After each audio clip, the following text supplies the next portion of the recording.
Morgan. Daly Avenue 34 days after Longview. Mightier than the tread of marching armies is the power of an idea whose time has come. Victor Hugo. The Northwest American Republic arrived in Missoula, Montana, in the early morning hours of the Monday after Thanksgiving, along with the first major snowfall of the year. 40-year-old Amber Myers awoke in the bedroom of her affluent middle-class home on Daly Avenue in Missoula's University District, with the first soft snowy light outside whitening the windows. She had not slept well. It was known that the Nationalist army was approaching the city, but no one seemed able or willing to give the public any details. As she lay in bed, she heard muffled noises in the street outside, men's voices and the rumble of engines. She got up, put on her robe, and looked out the window. A thick white curtain of snow was falling on Daly Avenue, obscuring everything in a floating white curtain, muffling the sky and houses and rooftops. Out on the street in front of her house, Amber could see a number of trucks and Humvees with snow tires and rattling chains rolling slowly by, painted in camouflage, with blue, white, and green roundels on the doors. By the glow of their headlights, and beneath the streetlights that were still on in the white dawn, Amber could see files of armed men in camouflage field jackets and coal scuttle helmets moving eastward down the street along both sidewalks. Their breath frosted in the freezing air, and their rifles were held at the ready. The column was moving toward the University of Montana campus a few blocks down. Amber woke up her husband, Dr. Clancy Myers, and whispered to him in terror, "They're here. Are the kids all right?" demanded Clancy, lifting himself up in bed, still groggy from sleep. "Yes," Amber told him. "The Nazis haven't come in the house. They're out on the street. I think they're occupying the campus." "I thought we had more time," mumbled Clancy. "At least until the Christmas break. Not that there are many students left on campus. The news reports said the towns and cities to the west of here were resisting them. They weren't due for weeks. And where were the media getting their information?" raved Amber. 6 months ago they were telling everybody that the FBI and FATPO had the racist terrorists on the run, and everything would be returning to normal soon. Then the president went on national television and told us she was talking to the sons of bitches, but oh no, not to worry. She was just doing that to get them to play nice and be reasonable, and stop murdering people. Chelsea and her mother would never hand us over to be ruled by fascist sociopaths. Oh no, that would never happen. How many times were we assured of that? The goddamned media don't know anything about what's going on in this country any more than anyone else does. They've spent the past 6 months reading government press releases like parrots, while that bitch in the White House and her hag of a mother sold the Northwest out because keeping us free was getting to be too expensive, and the so-called Missoula Patriotic Committee have had their heads up their asses ever since this horrible thing happened. We should have at least tried to resist." "Yes, so you've said," snapped Clancy, sitting up on the side of the bed. "Resist with what? All the Patriotic Committee was ever able to put together was a bunch of drunken cowboys waving their deer rifles and American flags in the air like John Wayne, all of whom seemed to have vanished when the first fascist tanks actually rolled over the Bitterroot. Guess when it came time to shit or get off the pot, or should I say shoot or get off the pot, our wannabe John Waynes had more sense than they let on. Come on, Amber, you saw what these people did to Portland. They defeated the United States Marine Corps, for God's sake. How the hell are we supposed to fight that? They seem to have conjured an army up out of the earth God knows how. Better to die on our feet than live on our knees," snapped Amber. "I wonder if you would still say that when the artillery shells and the bombs started falling in our own backyard," asked her husband. "Where would we have hidden the children? Where would we be safe?" His wife remained silent. "Oh yes, I forgot. I'm not supposed to be safe. I'm supposed to be showing my middle-aged macho in this time of crisis. Yes, I could well see me on a barricade out on Highway 93, freezing my ass off in the snow," Clancy went on with a sigh. "With my 40 extra pounds, and my varicose veins, and my glasses all fogged up, fumbling around in mittens with some rifle I just fired for the first time the day before, maybe. Going up against thousands of bearded, tattooed, homicidal psychopaths armed to the teeth, with tanks and artillery to back them up, who have just run the entire United States military out of the Pacific Northwest. That would be a truly quixotic way to throw away a PhD in English literature. My doctoral thesis on Jack Kerouac would stand me in good stead out there on the ramparts of glory for all of 2 minutes, and then you would be a widow and my children would be without a father. A rather high price to pay for a moment of drama, don't you think? I'm sorry if you think I'm a coward, Amy. I'm not. But I just don't see anything brave about throwing my life away and leaving you guys behind to live with the result. Then if you won't fight for them, what's going to happen to our children now, Clancy? Sobbed Amber. I don't understand. How could President Clinton have betrayed us like this? She wailed. She's a politician, she's a Democrat, and beyond that she's a Clinton, said Clancy wearily. It's what she does. Amber and Clancy went downstairs into the living room, where they found their 2 children, Kevin and Georgia, both still in their pajamas and staring out the picture window through the snow at the column of soldiers and vehicles. Mom, Dad, they're here. They've got tanks, cried 10-year-old Georgia in excitement. Silly peanut, those aren't tanks, they're strikers, said Kevin with the superiority of a 13-year-old video game expert. They captured them from the Americans. Oh, for God's sake. You are an American, Kevin Myers, and don't you ever forget it, snapped Amber angrily. Then so are they, said Kevin, pointing to the passing NDF column outside the window. No, they are not. They're all foreigners and criminals and crazy people, said his mother. She stopped herself. Amber was angry and terrified, but she wasn't stupid. She had followed the news over the past 5 years, and she knew her statement wasn't true, as irritating as she found the fact. She also knew that her son knew it. As shocking as Amber still found the fact, the Myers family had actually known neighbors and friends, or at least acquaintances, who had gone with the Nationalists and even the NVA itself. All right, maybe some of them were born here, she conceded, but they're certainly criminals, and what they have done to the Northwest and to the country as a whole is unforgivable. I don't know why they have done this.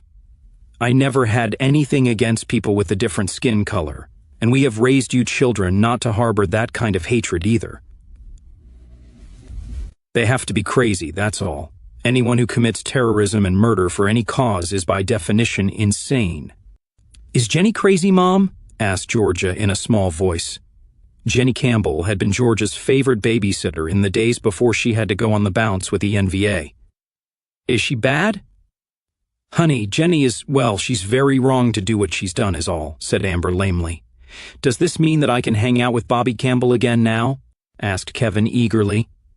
He had been forbidden his best friend's company for a long time. It might help you guys to get on the good side of the new bosses. You know, that might not be a bad idea, said Clancy slowly. Oh, for Clancy, yelped Amber. We cut the Campbells off when we found out they were terrorist sympathizers and their daughter was a murderer, and that is still the case. We will never, ever associate with people like that.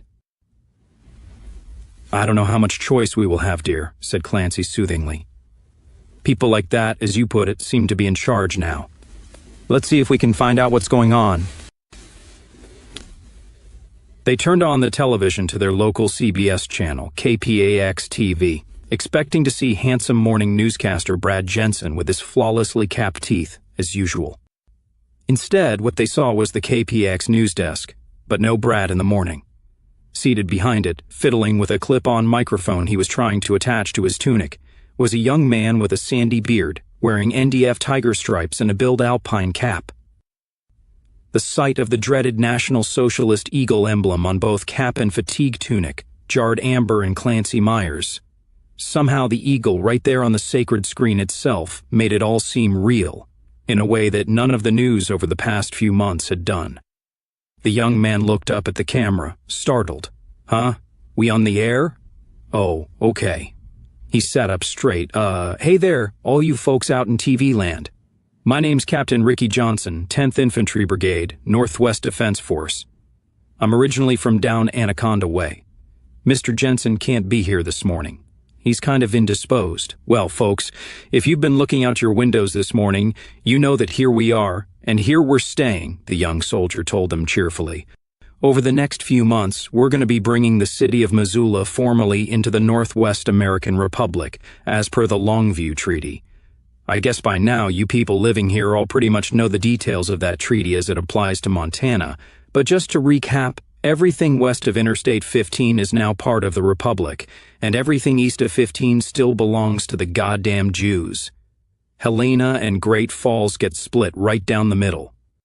In case you're wondering why you didn't hear any shooting or sirens or explosions last night when we moved in, it's because your so-called Patriotic Committee, your mayor, the city council, and that bunch of clowns they called a loyal American militia all skedaddled when it came down to the wire.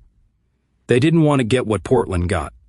But don't get me wrong, I ain't criticizing. We're all glad they ran. There's been enough fighting and killing, and it's time to stop all that shit and get this show on the road. Huh?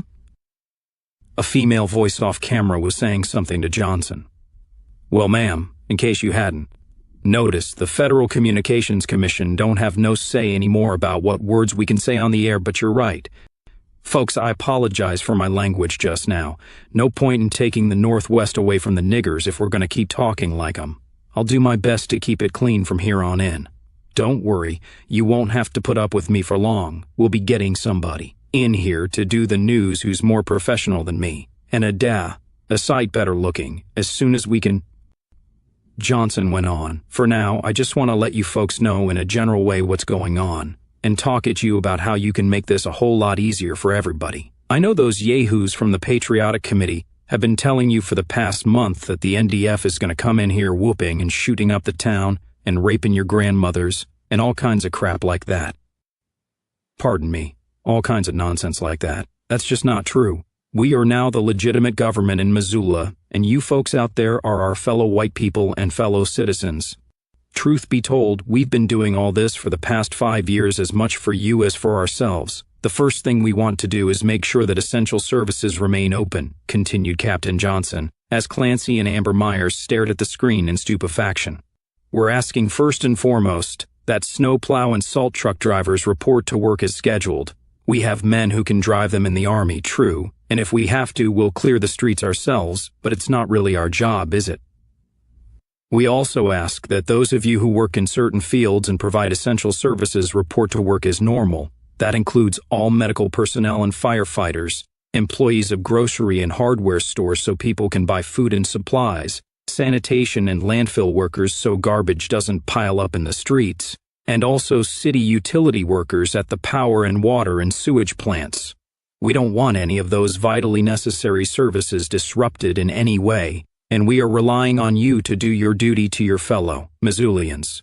Even if you may not think much of the new republic or its people at the moment, don't worry, we're not going to hurt anybody unless you try to hurt us first, or unless you've got skin the color of excrement, in which case you brought it on yourself.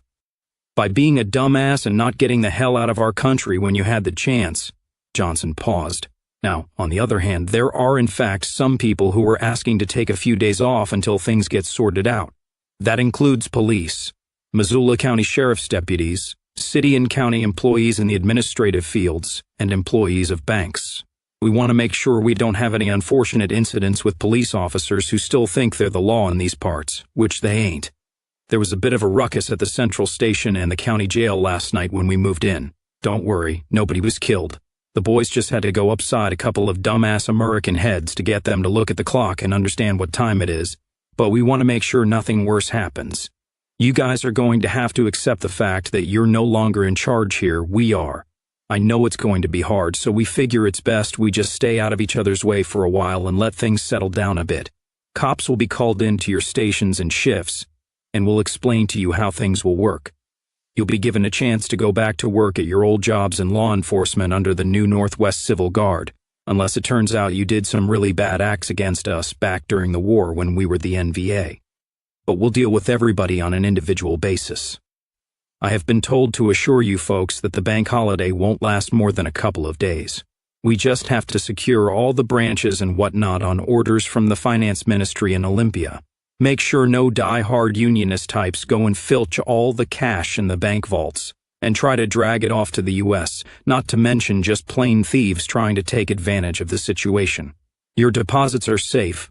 We're not confiscating or stealing your money. We're just making sure nobody else does. So far as I know, the computer lines are still up and running in stores, so you should still be able to buy stuff with plastic. In a couple of places where we've moved in, the kikes were able to crash the credit and debit card networks from outside the country, but we got some real slick computer guys in the NDF, and they've gotten the drill down for hacking into these financial systems and building necessary firewalls and fail-safes, so we can hopefully prevent that from happening here. Johnson leaned forward into the camera. As far as civil authority goes, for the time being there ain't none, since the mayor of Missoula, the city council, and most of the Chamber of Commerce have lit out for parts unknown. In their absence, the military administrator for Missoula will be General Dan McCready. Sometime within the next few months, as decided by the provisional government in Olympia, there will be an election throughout the republic, where all kinds of public offices will be filled, including municipalities, although candidates and voting in that election will be restricted to people who meet the new citizenship requirements and who are willing to swear an oath of allegiance to the Northwest American Republic. I don't know how many of you have actually read the new Constitution, or at least the bits and pieces of it that have been published in the newspapers and on the internet, but from now on we don't just hand out the vote to any dimwit who happens to have 2 arms and 2 legs and a head. That's how we got into all the trouble before, letting niggers and drug addicts and illegal aliens and any damned body vote. Garbage voters vote in garbage politicians. No more. From now on, citizenship and the right to vote is something that has to be earned, and right now the only ones who have earned it are those who fought in the NVA and the NDF. I have been told that there will be ways in which non-NVA veterans may apply for and receive third-class citizenship, which will get you 1 vote. Us guys who put our lives on the line for our race and our new nation will have 2 or 3 votes each. That's true, but that's as it should be. And there's other ways you can get a vote. For example, one of the things they're talking about at the convention in Olympia is allowing mothers with children to get third-class citizenship right away, so long as you're willing to take the oath of loyalty to the Republic. We understand that the results of an election that allows only NVA and NDF people to vote would be considered morally questionable. And so for the first couple of years, until we can work up a whole new order of society and a whole new way of doing things, we'll be kind of playing it by ear. Now, one more thing I want to talk about, Johnson went on in a serious tone. I know there are a lot of folks here in Missoula City and County who suffered during the war, even though they weren't actually NVA. Their only crime was to have white skins. There was an especially nasty FAPO unit stationed here in Missoula, commanded by a monkoid colonel named Pimpin' Sam Porterfoy, as he called himself. Gangbanger from the LA Bloods. Fine upstanding American, was Pimping Sam. You may also remember his second-in-command, Major Michael Bonaparte, the Haitian voodoo man. I know I sure as hell do, and his magic necklace of white baby skulls he got from abortion clinics. We all remember what the Americans did, at least to ordinary white people who didn't have one of those nasty-ass little immunity cards issued by Mayor Kirschbaum and his cronies in the liberal university clique who used to run Missoula. Note my terminology there, who used to run this town. Not anymore, Johnson said with a sudden grin. Oh my God, our cards, cried Amber in sudden fear. We have to destroy them. She ran upstairs for her purse. On the TV screen, Captain Ricky Johnson was speaking on. There are those of you who have lost loved ones because of what the United States occupation forces have done. There are others who have had loved ones disappear, either shipped to the concentration camps in Nevada, or else simply buried out in the landfill by Porterfoy and Bonaparte and their thugs. You know who among the community fought against the Americans, and you know who helped them. No one on earth could blame some of you for wanting to take vengeance against those who oppressed and tortured and tyrannized you for 5 years. But since the actual perpetrators are gone, you will be tempted to take it out on those collaborators who remain here. Folks, on behalf of the new government of the Northwest American Republic, I'm asking you not to do that. Let us handle it. Actually, we're already doing so.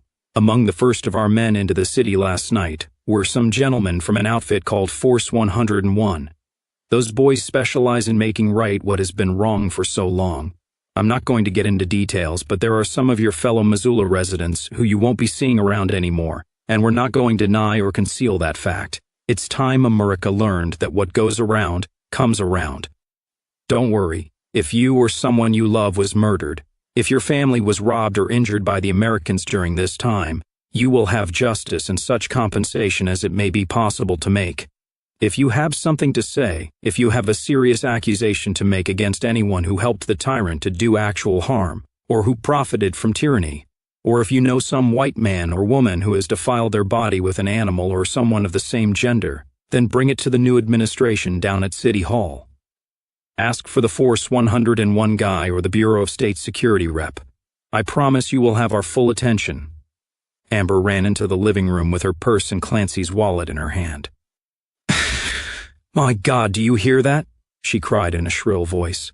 I heard that. They're coming after anyone who stayed loyal to America. We have to get rid of the evidence. She pulled out her own wallet from her purse and extracted a laminated card the size and shape of a driver's license bearing her photograph and small embossed symbols, a Missoula city seal and a FATPO ID number. This was what had been known in Missoula as a get-out-of-jail-free card, or more earthily, a back-the-off-fatty card. The text asserted that Miss Amber Escott Myers had been fully vetted and triple background checked by the Federal Bureau of Investigation, the Department of Homeland Security, and the Intelligence Bureau of the Federal Anti-Terrorist Police Organization. She was known to be a loyal citizen of the United States, and was therefore entitled to all due courtesy and assistance from FATPO and the assorted other alphabet soup agencies who had attempted to suppress the NVA revolt for the past 5 years. Give me yours, she ordered her husband. Bemused, Clancy handed Amber his own card from his wallet. She ran into the kitchen, got scissors, and then coming back into the living room, she meticulously cut both cards into small strips. Then she balled up several pages of newspaper, threw them into the fireplace and lit them on fire with a match, after which she threw all the little pieces of plastic into the flames. Ick, that stinks, said Georgia, wrinkling her nose. They can find out who had the cards from computer records at City Hall or at the old Fatty HQ, commented Kevin. They destroyed the records. They promised they would before they left us here at the mercy of these kill-crazy Nazi thugs, wailed Amber. Yeah, they promised, but the fatties were mostly stupid niggers, and they probably screwed it up, said Kevin. Kevin, screamed Amber hysterically. Don't you ever say that horrible word in this house or in my presence again, and especially in your sister's hearing. Mom, it's all right to say nigger now, said Kevin, gesturing at the television. Don't you get it? No more politically correct bullshit. White people can say what they really feel now. Get out, said Amber frigidly. Get out of my sight, Kevin. Go to your room and don't come out until I say you can. Kevin complied, shuffling up the stairs. I'll just keep on watching the news on my laptop, he called down defiantly. Clancy, we have to make a decision, demanded Amber, clicking the television into mute mode with the remote. We have got to work up the courage and make a plan to get out of this city and back into the USA even now, even with the snow. It may not be too late. The news, at least the news channels that are still in American hands, have been reporting that the roads heading east and south are still clear. I know that Nazi on TV said the banks will be closed, but we did take the precaution of drawing that $5 grand in cash out 2 weeks ago. Families have started over on a lot less. We can get to my mother in D.C. on that, for sure. Just leave everything we have here except what we can get in the Range Rover? Demanded Clancy. Amy, look, we have talked about this and talked about it. Hell, we've talked about nothing else since Longview. I thought we had finally agreed to stay in our home and not allow ourselves to be driven out. That was before I heard our son utter that word, shouted Amber. What in God's name will he be like after a year or two being raised with Nazi propaganda all around? I'm not going to have a little Hitler youth in the house. And what about Georgia? She has blonde hair, so these monsters will probably use her for breeding stock. What's breeding stock, Mom? Asked Georgia, looking at her own hair with interest. They're going to make you have blonde babies, wept Amber. Mom, I'm not old enough to have babies yet, said Georgia. My sex education teacher says I have to be at least 13 or 14 and wait until probably better than Kevin being raised by a Game Boy PlayStation or whatever the hell it is he spends all his time with, sighed Clancy. I repeat, Amber, we discussed this at length and we decided to stay. That was when I thought there was still a chance, argued Amber. That was when I thought we were going to fight. When I thought you were going to fight, she added bitterly. Well, pardon me for being alive, said Clancy in irritation. Amy, I know a Nazi bullet would have been a lot cheaper than a divorce lawyer. not to mention providing endless opportunities for you to play the drama queen off the whole patriotic American widow shtick for the rest of your life, but I'm sorry, I just couldn't see my way to going down in a hail of lead, gibbering like Sidney Carton about how it's a far, far better thing I do. Are you guys talking divorce again? Asked Georgia sadly. They had forgotten she was in the room. Georgie, honey, I think you need to go to your room and get dressed as well, said Amber. Are Kev and me going to school? Asked Georgia. I don't think so, dear, said Amber. I don't think that's a good idea. We don't even know if the schools are open, and when they do open back up, they will probably start teaching you to worship Adolf Hitler and hate black people and Mexican and Jewish people, which we are not going to allow to happen under any circumstances whatsoever, she added with a fierce look at her husband. Right now, just go upstairs and get dressed, honey, and then we'll have breakfast and you and Kevin can make a snowman in the backyard. I don't want you leaving the house for a while. It's not safe outside. And where would we go? Just sponge off your mother? Demanded Clancy. Both our jobs are here. Do you still think they'll let you teach? Amber asked him. Has been using an inclusive and multiculturally diverse curriculum for years. Do you think the Nazis won't find out? What will they do to you when they find out you've been teaching Saul Bellow, James Baldwin, and Maya Angelou? What will they do when they see tapes of your seminars on Armistead Maupin and gay literature? Send me back to teaching Chaucer, Shakespeare, Nathaniel Hawthorne, Mark Twain, and Stephen Crane, suggested Clancy. I could do that. In fact, I really think I'd like to do that. Teach real English literature that has stood the test of time and not just passed a politically correct litmus test, or Ambrose Bierce. God, I'd love to do an Ambrose Bierce seminar again. Amber looked like she was about to explode into a liberal hissy fit, but she was interrupted. Look, Mom, Georgia cried out suddenly, pointing to the television screen. It's Jenny. Jenny's on TV. Sure enough, Amber looked up and saw Georgia's former babysitter, Jennifer Campbell, standing beside the NDF Captain Johnson behind the desk and taking his microphone. She was wearing not tiger stripes, but an NDF female garrison uniform with dark green skirt and a khaki blouse, Sam Brown belt, a holstered pistol, and a black beret. The ever-present eagle was over her buttoned right pocket. Amber clicked on the sound. Now, didn't I tell you they'd be sending in somebody who's a lot easier on the eyeballs than me? Johnson was saying with a laugh. It's all yours, ma'am. Take her away. Thanks, Rick, said Jenny, seating herself behind the desk. I'm Captain Jennifer Stockdale, General McCready's press secretary, and I will be doing the morning and evening news for a while here on KPEX-TV. I thought Jenny's last name was Campbell, said Georgia.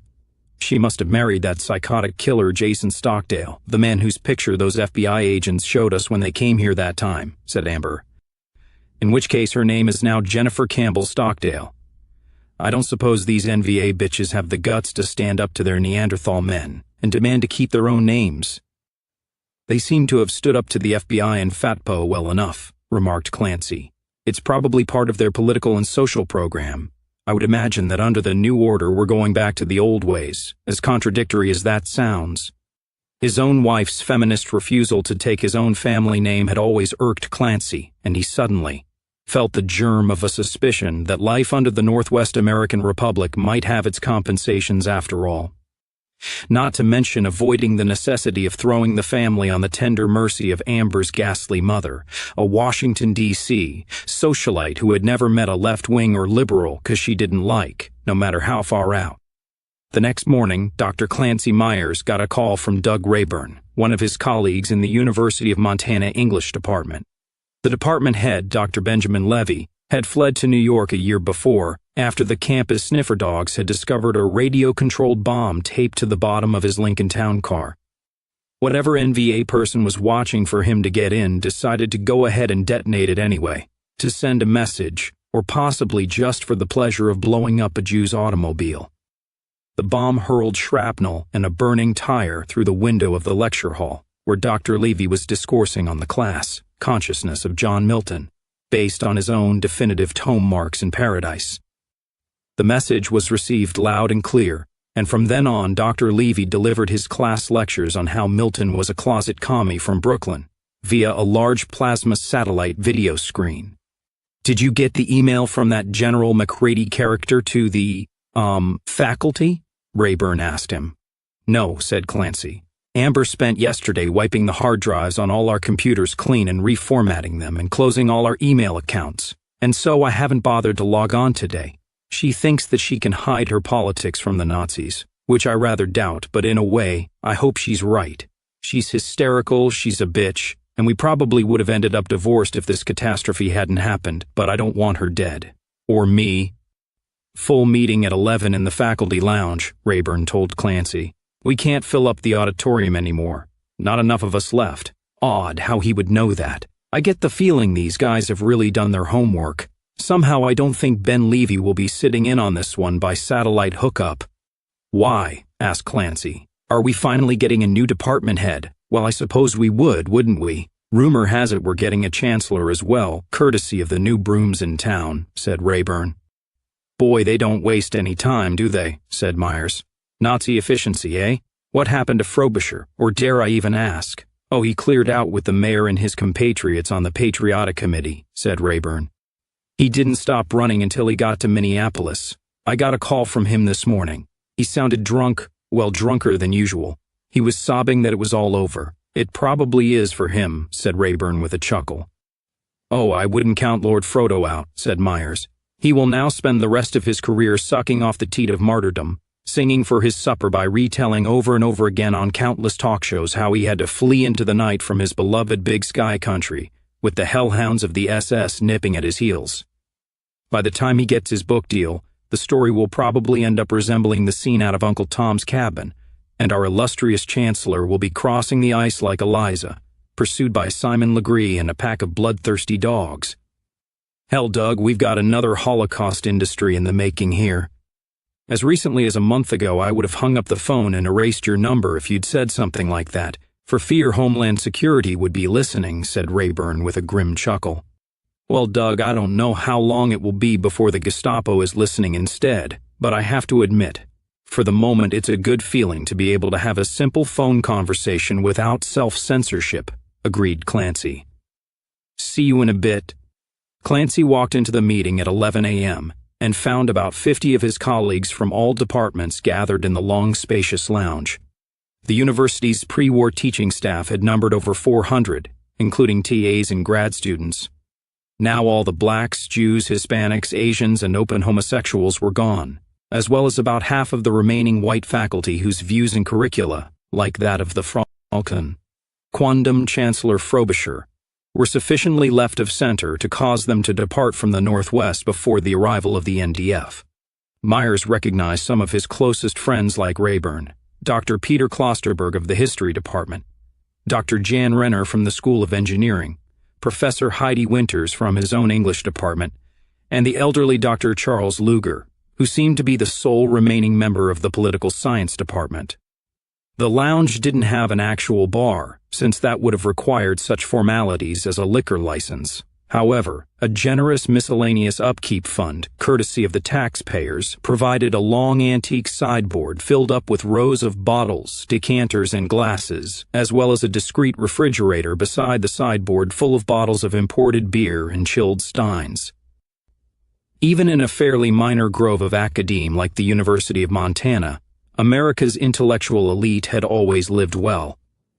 Myers saw that virtually every faculty member now had a drink in their hand, in violation of the genteel yardarm rule, which had always prohibited liquor consumption in the lounge before 5 p.m. He walked over to Luger. "Boozing already, Charles?" he asked, helping himself to a scotch. Even Frodo always confined himself to the bottle he kept in his desk drawer before 5. "We have no idea what our new masters intend," Clancy replied Luger. "You realize this thug McCready may have called us all together here so he can arrest us all in one fell swoop and save his men the trouble of running us down in sub-zero snow? This may be the last chance for me to enjoy a large Chivas Regal with a twist before I face the firing squad, and I intend to take advantage of it." "If you're that worried, why are you staying?" asked Myers. "I'm 67 years of age, Clancy," said Luger with a rueful chuckle. "I'm far too old to pack my grip and start over in some Eastern school, where my learning and my experience, not to mention my race and gender, are now considered obsolete. I hold 5 university degrees, 2 of them doctorates. I have been teaching the art and science of politics and statecraft for the past 40 years to blockheads, some of whom were barely able to read and understand the TV guide, never mind the Federalist Papers. I admit I used to subscribe to Francis Fukuyama's theory about the end of history. I assumed that Western man was pretty much stuck with liberal democracy for the duration, a form of government by and for extremely wealthy men and global corporations, controlled and guided by an obscure tribe of Hamitic Semites who managed to survive into the 21st century with a Bronze Age religion and the cultural ethic of a school of sharks intact.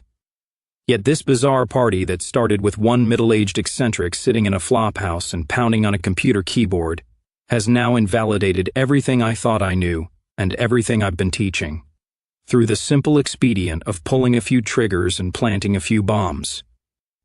It appears that Jefferson, Rousseau, and Locke got it all wrong, and Chairman Mao got it right. Power comes out of the barrel of a gun, and that still holds true even for us pale over civilized types, no matter what we thought. I confess that now that these bomb-throwing, race-baiting maniacs have captured the machinery of state power, I will be fascinated to see what they do with it. Unless, like the Khmer Rouge, they decide to slaughter everyone who wears spectacles for being intelligentsia. They were overheard by Dr. Linda Barnard from the School of Media and Journalism. She was a small, 40-something woman with mousy hair, whose freckles gave her an incongruous appearance of youth. They now stood out like ink spots on her ashen face, and the drink in her hand was shaking with fear. "How can you be so blasé, Charles?" she whispered vehemently. "It's already started. Lou Capetta is missing." I went over to his house this morning and I found the door smashed in, and no sign of Lou or Sherry. "Probably that Force 101 thing," said Myers glumly. "What the hell did he stay for? His doctoral thesis was on the legal validity of Native American land claims to most of the state. He was the university chair for the Montana Human Rights Commission. He helped draft Montana's hate crime law. And he was a lawyer, for God's sake. Did he think he wasn't on somebody's list? You know, I think this whole thing happened because we simply never could bring ourselves to accept that these are not stupid, ignorant rednecks bashing minorities, and that from the very beginning we were facing a serious and politically focused armed insurrection against the United States. Stupid, ignorant rednecks are supposed to be incapable of serious political thought, Lugar reminded them. That was always the party line, remember? No pun intended. "And what about you, Linda? Given your predilection for sleeping with your female undergraduates in return for good grades and job recommendations, I must confess that I'm rather surprised to see you here." "My mother is in the nursing home," said Linda miserably. "I can't leave her, and I couldn't take her with me. She doesn't know what's been going on. She barely even knows who I am anymore, and she'd be terrified if I tried to drive her across country into unfamiliar surroundings. All I can do is hang on here, keep my head down, and hope that somehow I can slip through the cracks. Let's hope nobody on campus dislikes you enough to rat you out as a lesbian," said Myers sympathetically. "The university and the FBI aren't the only ones who know how to recruit a network of informers." Linda trembled from head to toe and knocked back her drink, which Clancy observed consisted of vodka, neat. The door opened, and a tall, handsome NDF officer walked in, wearing his Class A uniform, complete with Sam Brown belt and high boots. He was alone, which surprised the assembled academics who had expected a squad of goons in camouflage with machine guns. "Morning, everybody," he called out cheerfully. "Hey, Dr. Myers, Dr. Lugar, remember me?" "Young Stockdale, isn't it?" asked Lugar, raising his specs to peer through them. "You look like someone who should be behind a glass frame from 100 years ago, on some octogenarian lady's mantelpiece in England, in a house full of cats. Yes, I remember you from several of my classes. You were rather outspoken. I was supposed to report the kind of thing you were saying in class to Homeland Security, but being one of those old fossils with ideas about freedom of speech, I never had the heart to do so. It would seem that I should have—" "Yes, sir, I remember," said Jason, walking up to them at the sidebar. Linda Barnard backed away and tried to fade into the wallpaper. "I always appreciated the fact that you didn't—" He held out his hand and shook with Lugar, then with a bemused Myers. "I had several classes. With you as well, Dr. Myers. And I remember that you and your family were friends with Jenny Campbell. Actually, I gather from the news broadcast that she's Jenny Stockdale now, said Myers. I suppose congratulations are in order. Church wedding with all the trimmings, was it? The whole thing was surreal to him, like some Mad Hatter's tea party. Thank you, sir, said Stockdale. We were married a few weeks ago, after we finished up in Portland, and no, it was pretty informal. Well, hail, the conquering hero comes, remarked Luger. You've even got proper jackboots now. Why not? Asked Jason, lifting one leg to show them off. They're practical, comfortable, and elegant footwear, good for walking around in the snow as well as for stomping Jews with. Luger sighed, and said to think, Young man, if you had walked into this room a year ago, I could have tripled my retirement fund with one phone call. Jason smiled at them sunnily. If I'd walked into this room a year ago, Dr. Luger, when I walked out again, you wouldn't have been making any calls. God, I suppose that's true, isn't it? Sighed Luger, with a rueful smile. My, the turn-ups one has out here in the real world. Probably one of the reasons. I've always chosen to hide behind the ivy-covered walls all my life. The real world can be so unsettling. In any case, what now? Are you here to arrest us and ship us all off to a concentration camp? I'm here to introduce the next chancellor of the University of Montana, Stockdale told them. And who might that be? Asked Clancy Myers curiously. Yes, do tell, asked Luger with a gleam in his eye. I've often wondered if any of our colleagues here has been secretly polishing the apple with Jerry Reb behind our backs, by way of an insurance policy. Giving you gentry information on the campus and faculty behind our backs, that kind of thing, like where Ben Levy parked his car. Actually, yes, the NVA had several third section ops on campus almost since the beginning, Stockdale told them. I was one myself for. A while back in the first days of the revolt, and later on so was Jenny, so we both have fond memories of our college days. But no faculty. So which one of our esteemed colleagues gets the brass ring? Asked Luger, gesturing with his drink out into the room where everyone else was staring at them, and their conversation was perfectly audible. Who will be our new chancellor? I will, said Jason. One of the advantages of being part of a victorious revolution is that once the dust settles, you pretty much have your pick of any job you want. I asked for this one, and in view of my services rendered, I got it. And what job does Jenny want? Governor? Asked Clancy Myers. No, there won't be any more governors, Jason told them. Jenny has made a choice that America denied to her, and to all young white women for 2 generations. A choice that, had she been allowed to make under Zionist rule, might have kept her out of the NVA. And what is this forbidden career path? Asked Luger. She is going to live in a home that I provide for her, and she is going to be a mother to a new generation of white children, said Stockdale. The Jews literally stole the babies from our people's cradles, through abortion and feminism and a capitalist economy that forced women to work all their lives just to survive alongside men. We are going to fill those cradles up again. Now I suppose I need to get the meeting going officially. One more question, Jason, a rather urgent one, said Myers. One of our colleagues is missing.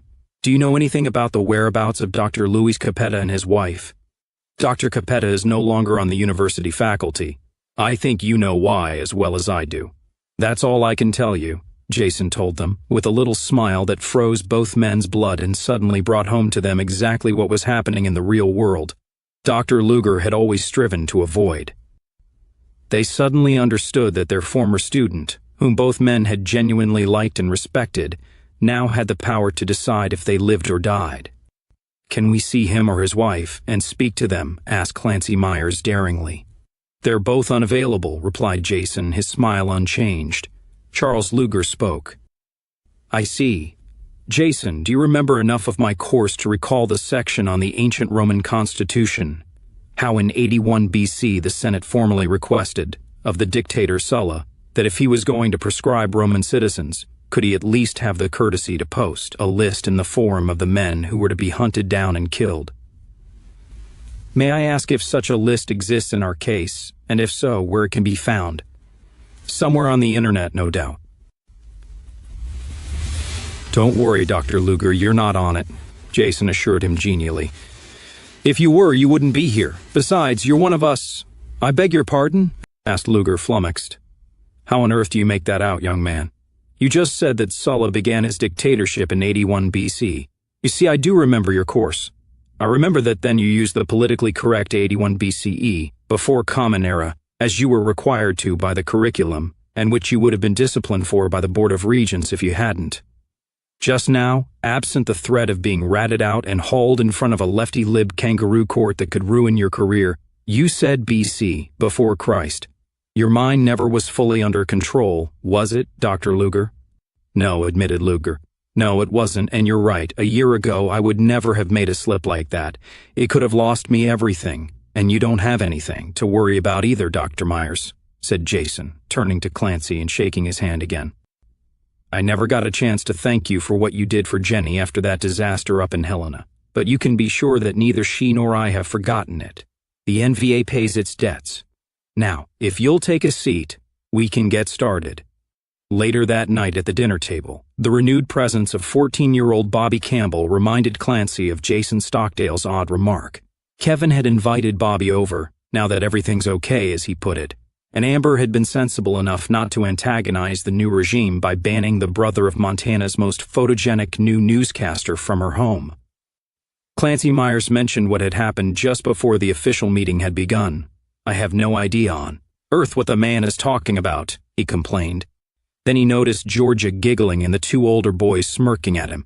Wait a minute, do you kids know something about this? Kind of, admitted Kevin.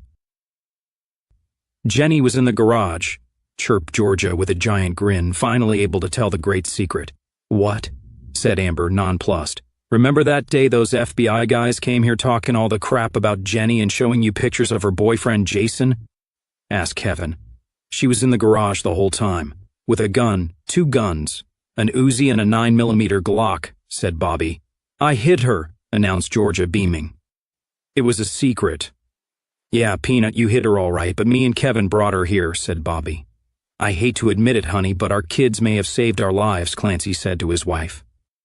Amber Myers screamed out loud and fled.